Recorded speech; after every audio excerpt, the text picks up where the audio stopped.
So you've worked on this for decades, the freedom to live how you want, where you want. To finally have mornings that don't start with alarms and commutes, but with lights through the shutters, a coffee maybe, and the sound of church bells in the distance. It's beautiful and it's terrifying.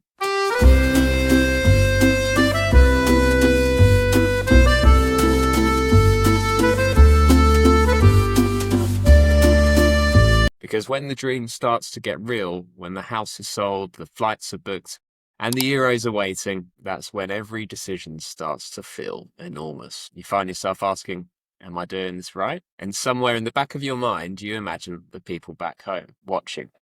Friends who think you've lost it. Family who are secretly jealous, but still are nervous for you. Other expats who'll tell you they got a better rate or a better deal or they found a better spot. It's not that you're scared of losing money, you're scared of looking foolish. And that's where the first trap appears, the trust cliff. I remember a couple I helped with a property sale a while back. The funds were about to land just before a big Bank of England announcement. The husband had read everything he could find. He was convinced rates would move in his favour if he waited. The wife, on the other hand, just wanted the stress gone. She didn't want another sleepless night. They were both right in their own way. So I suggested something simple. Split the difference. Convert half before the announcement and half after. And what happened? Well, he got his little ego boost when the pound did move in his way, and she got a decent night's sleep. That was the moment they felt the shift from being at the mercy of the market to being in control of their own story. Because this isn't about timing the perfect rate. It's about timing your peace of mind when you go through such a big move and a big change. I've seen the opposite, of course. Clients who commit to a property in December and then watch the market crash in late January 2025. Their kitchen refurb they budgeted for, gone. €15,000 just evaporated. You can show the graph, you can show the numbers, but what they really lost wasn't the kitchen, it was the joy that money was meant to buy. And that's why I always say the key isn't predicting, it's preparing. Take initiative, protect your claim. The market's job is to move. Your job is to make sure it doesn't move you. Easier said than done. But when you do that, when you stop chasing perfect timing, you get back to something priceless, a sense of safety. That's the foundation, I believe anyway, of every good move to France. But even with the money side under control, there's another trap waiting. The one that makes you feel like your dream is slipping just out of reach. We call it the Moonshot Fallacy, for example, here. So a couple of months ago, I worked with clients who were chasing a rental on the Côte d'Azur. It was peak season, and it was stunning. They'd seen it online, imagined themselves there, morning swims, coffee on the terrace, and a gentle sea breeze seeping in. Sounds good, right? And so they held out for it. They passed on good enough options elsewhere. Weeks went by, and the landlord was sort of playing them around. Sadly, their visa application stalled, their flights got delayed, and the whole plan wobbled, all because they were chasing the perfect start to their French life. But here's the truth. There's no perfect first year. Well, at least I think there is. There's only an honest one. I call it the Moonshot Fallacy, this idea that you have to get everything right in year one. If you don't, somehow you've failed and you're doomed for failure for the rest of the time you spend in France. But the country doesn't reward the perfect movers. France rewards the patient ones, the ones who treat their first year or two as an experiment, who build the foundations, explore, test, and adjust.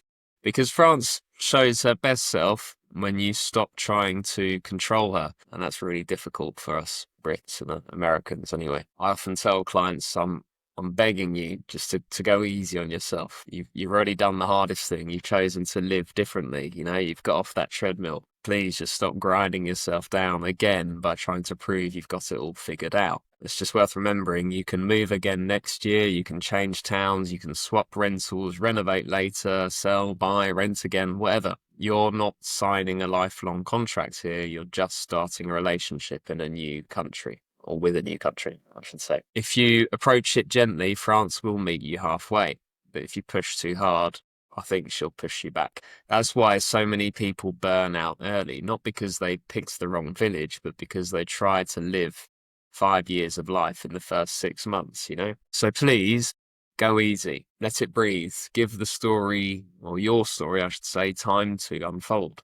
And that brings us to the third and final trap, the one that ties everything together. Because behind the money, behind the decisions, there's a deeper pressure, a pressure to appear certain. I had a client once who sold his house, emptied his retirement accounts, and bought a manoir in a small provincial town. Now, he'd been there twice on holiday, a really lovely spot, but it was still a leap of faith from his perspective. When we spoke, he said, everyone back home thinks I've absolutely lost it.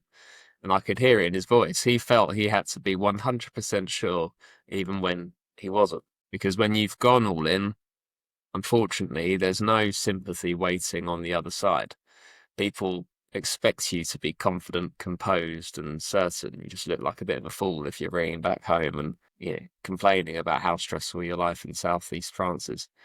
And that's where I told him, well, I know you feel like you're playing big boy cards here. Every action and behavior needs to back that up, not by being perfect, but by being intentional. It's not about bravado, I don't think anyway. It's about discipline. It's about saying, I've chosen this, I'll navigate it carefully. That's the energy that keeps you steady when everyone else is watching. Because moving to France isn't a performance for everyone else to enjoy. It's your transition, and the only person you need to convince is yourself. So, 3 traps, 3 lessons. Don't let the market hold you hostage. Please stop chasing perfection in year 1, and don't mistake confidence for overcommitment. If you can find the discipline to hold those truths close, your move to France will unfold the way it's meant to, not as a moonshot, but as a long, steady sunrise. Try and give France space and she'll give you peace. Take the pressure off and she'll give you perspective. And if you ever find yourself doubting, remember this. You don't need to prove that you've made the right decision. You just need to live it one calm day at a time. Cheers, guys.